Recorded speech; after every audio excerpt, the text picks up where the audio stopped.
पा रहे हैं जिस तरह से कांग्रेस पार्टी जो कभी बाबा साहब का हितैषी नहीं हुई, लेकिन आज वो भी बाबा साहब की जय और जय भीम का नारा लगा रहा है। इसके पीछे क्या केवल राजनीति है कि वाकई में बाबा साहब के लोग मानने वाले लोग हैं? देखिए, बाबा साहब जो है ना, मैं कहना चाहूंगा उनसे, अमित शाह जी, कि ई मत जानो कि ऐसने जमाना रहे, ई मत जानो कि ऐसने जमाना रही आ लूट के माल छूट के खैला के मनमाना रही। जहिया ई बहुजन समाज यार देखा जा रहा है सर, आज भी जो है कांग्रेस मार्च कर रही थी और कही थी जय भीम, बाबा साहब की जय और अमित शाह इस्तीफा दो। क्या लगता है कि वाकई कांग्रेस पार्टी जो है बाबा साहब की हितैषी है? धन्यवाद। ये मैच खेल रहे हैं लोग, बीजेपी वाले कांग्रेस वाले, ठीक ना। अभी बैट अमित शाह के हाथ में है और जो बॉल है कांग्रेस के हाथ में है। ये दोनों मैच खेल रहे हैं और लगातार जिस तरह से पूरा दिखाने का कोशिश कर रहे हैं, मिलवाएंगे। वाकई जो है आज इस आंदोलन में, धरना में क्या कहते हैं, लगातार देखा जा रहा है कि अब जो है सब लोग बाबा साहब का हितैषी बन गए। भीम, जय भीम, जो लोग भीम का नाम भी नहीं लेते थे लेकिन आज सड़कों पर भीम का नाम ले रहे हैं। वाकई क्या वजह है? आप देख पा रहे हैं जिस तरह से कांग्रेस पार्टी जो कभी बाबा साहब का हितैषी नहीं हुई, लेकिन आज वो भी बाबा साहब की जय और जय भीम का नारा लगा रहा है। इसके पीछे क्या केवल राजनीति है कि वाकई में बाबा साहब के लोग मानने वाले लोग हैं? देखिए, बाबा साहब जो है ना, ये दुनिया के सबसे ब्रांड है।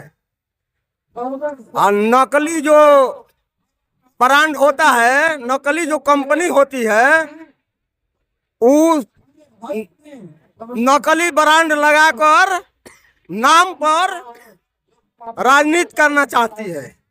बाबा साहब जब यहाँ जीवित थे, उस समय कांग्रेस का सरकार था, तो कांग्रेसियों ने अपमान किया। लेकिन इसका मतलब ये नहीं होता है कि कांग्रेसियों ने अपमान किया तो अमित शाह गाली देगा, भाजपा वाला गाली देगा। ये तो कोई तू की बात नहीं है। तो हम आपके चैनल के माध्यम से कहना चाहते हैं कि अभी से सावधान हो जाओ बीजेपी वाले। आज संसद में तुम्हारी सरकार जो चल रही है, इस बहुजन समाज के देन से सरकार चल रही है। लगभग 60 से अधिक बीजेपी में जीत कर गए हैं, बहुजन समाज के लोग जीत कर गए हैं संसद में।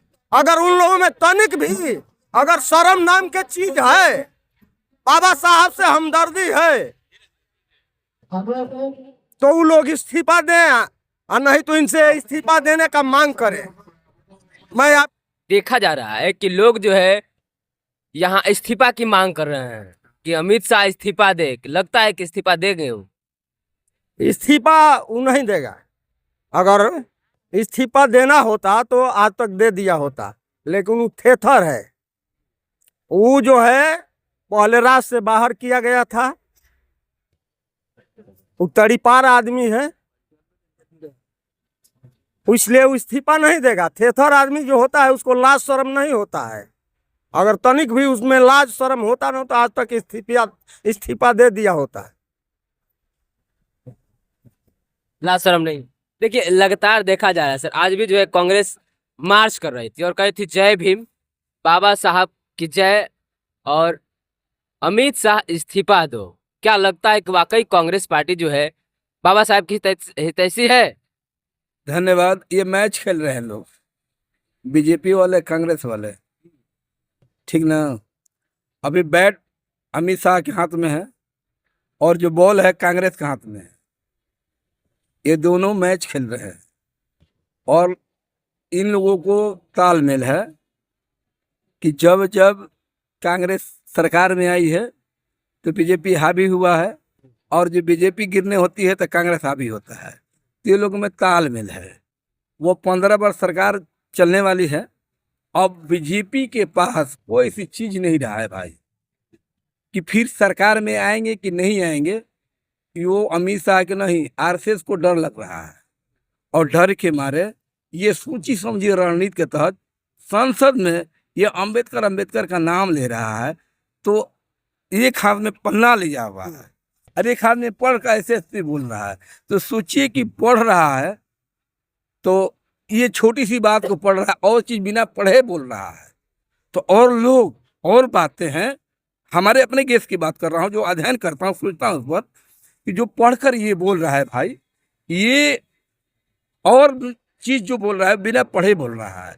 तो इसका मतलब है कि कहीं से ना कहीं से एजेंडा पकड़ा है, लिखा है और ये संकेत दे रहा है कि मैं इस चीज को उठा रहा हूँ, तुम इसको कैच करो और पकड़ो, क्योंकि हम अब जाने वाले हैं। अगर हम चले जाएंगे तो हमको डर है कि कहीं तीसरी पार्टियां जो है, बहुजन समाज पार्टी जो रोलिंग कर रही है, कहीं ये सरकार में ना जाए तो हमारा तो दुर्दशा है ही है, कांग्रेस की भी दुर्दशा हो जाएगी। इसलिए उसको संकेत कर रहा है। और ये जो देख रहे हैं प्रियंका गांधी जो ब्लू रंग की पहनी हुई है साड़ियाँ, देख रहे हैं कि नहीं देख रहे हैं? राहुल गांधी जी पहने हुए हैं।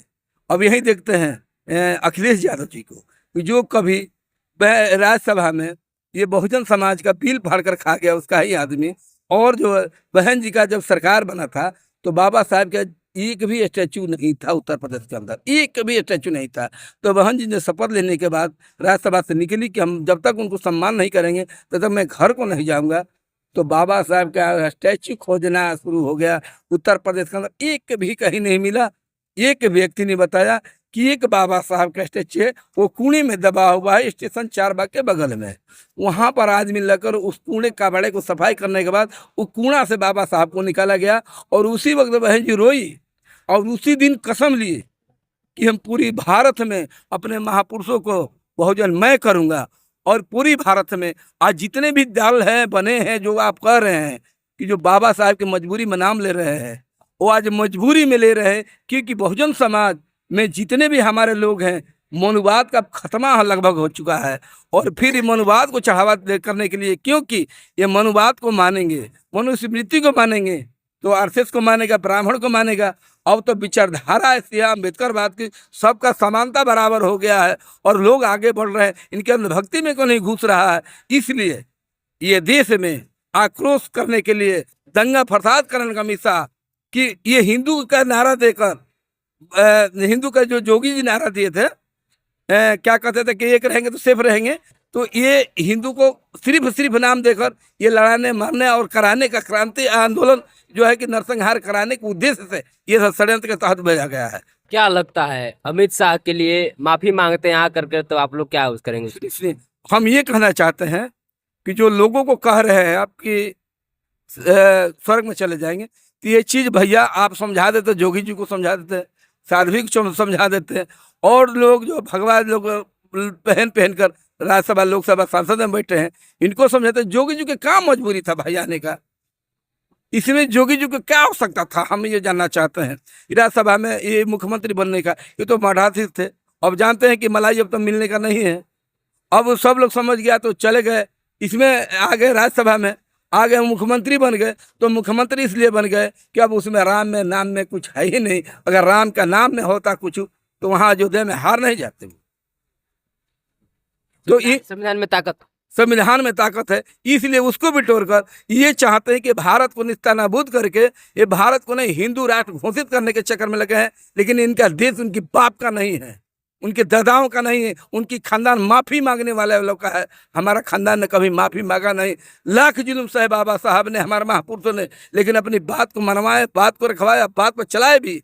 आज भी जाते हैं तो बाबा साहब के सामने नतमस्तक होते हैं। इसलिए अमित साहब आप सुधर जाइए, बीजेपी आरएसएस वालों लोग सुधर जाइए, नहीं तो अब घड़ी दूर नहीं रहा है कि इस दिन खींच कर हम लोग भी रोड पर लाएंगे और बराबर जैसा का तैसा जवाब देंगे। लेकिन हम लोग विचारधारा में हैं, बहन जी को हम लोग मानने वाले हैं, बाबा साहब के विचार को मानने वाले हैं, देश के तमाम महापुरुषों को, तुम्हारे भी महापुरुषों को सम्मान करते हैं। इसलिए हद से बाहर और सब्र का क्षमता मत देखिए, नहीं तो जितनी बहुजन समाज आ गया रोड पर तो तुमको लुकाने का जगह नहीं मिलेगा, वहीं मधेसिया जाना पड़ेगा। देख लीजिए लगातार जो है जिस तरह से विरोध चल रहा है, लोग अलग अलग तरीके से अलग अलग तरह से विरोध कर रहे हैं। और कुछ लोग हैं, हम थोड़ा सा बात करवाएंगे। जो है लगातार सड़कों से संसद और संसद से सड़क तक आवाज उठ रही है अमित शाह इस्तीफा दो। और एक तरफ जो है अमित शाह का एक ही बात कहना था कि अंबेडकर अंबेडकर अंबेडकर कहने से कोई फायदा नहीं है, ये फैशन हो गया है। अगर आप इतना नाम जितना अम्बेडकर का नाम लेते हैं, अगर इतना नाम अगर आप भगवान का लेते तो 7 जन्म तक आप स्वर्ग जाते। कहाँ तक सही मानते हैं? देखिए, अमित शाह जी जो कह रहे हैं कि 7 जन्मों तक आप भगवान का नाम लेते तो स्वर्ग में होते। बाबा साहब अम्बेडकर फैशन बन गया है।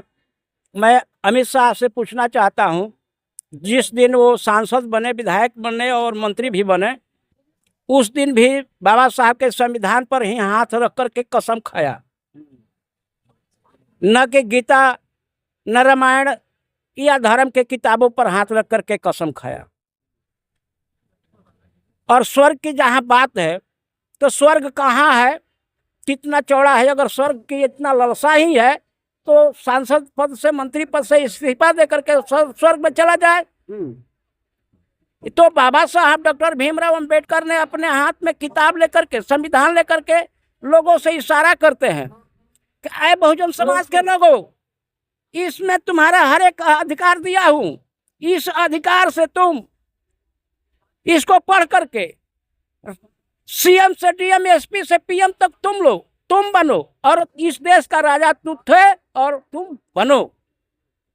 जब हमारे लोग बाबा साहब के संविधान के तहत हक और अधिकार लेने लगे तो उनके पेट में जो है कीड़ा काट रहा है कि ये लोग, अब जिसके गर्दन में कांटी घाटी झाड़ू बांधी जाती थी, आज वो लोग टाई कोट पैंट सूट पहन करके चलता है तो उनको अब जलन हो रही है। तो मैं माननीय अमित शाह जी से कहना चाहता हूं कि आप जानते हैं, मधुमक्खी देखे होंगे, मधुमक्खी छत्ता लगा करके रहती है, जब आपको उससे प्रेम से करते तो मधु देती है, नहीं मीठा देता है। जब आप उससे छेड़छाड़ करते हैं तो मधुमक्खी क्या करती है, अगर आप पानी में भी डूबेंगे तो भी आपके वो मधुमक्खी छोड़ने वाली नहीं होती है। तो ये शाह जी मधुमक्खी के हाथ में छत्ता में हाथ डाल दिए हैं। क्यों? मैं कहना चाहूँगा उनसे, अमित शाह जी, कि ई मत जाना कि ऐसने जमाना रहे, ई मत जानो कि ऐसने जमाना रही आ लूट के माल छूट के खैला के मनमाना रही। जहिया ई बहुजन समाज जाग जाई वो दिन तोहरा लुकैला के ना कौनो ठिकाना रही। अब क्या चाहते हैं आप लोग? इस्तीफा चाहते हैं उनसे? हाँ, भारतीय संविधान के तहत आप चुन करके गए हैं और भारतीय संविधान के तहत भारतीय संविधान के निर्माता को आपने अपमान किया है, इसलिए आप भारतीय संविधान में संसद में जाकर के माफी मांगे और त्यागपत्र। क्या परिचय हुआ आपको? मेरा नाम हुआ श्री रामदास अधिवक्ता और पूर्व जिला महासचिव बहुजन समाज पार्टी बक्सर। लगातार देख रहे हैं जिस तरह से धरना में विरोध हो रहा है अमित शाह का, और यहाँ के लोग जो है बहुजन समाज पार्टी के लोग लगातार विरोध प्रदर्शन कर रहे हैं, चाहे पुतला दहन हो या आक्रोश मार्च हो या धरना हो।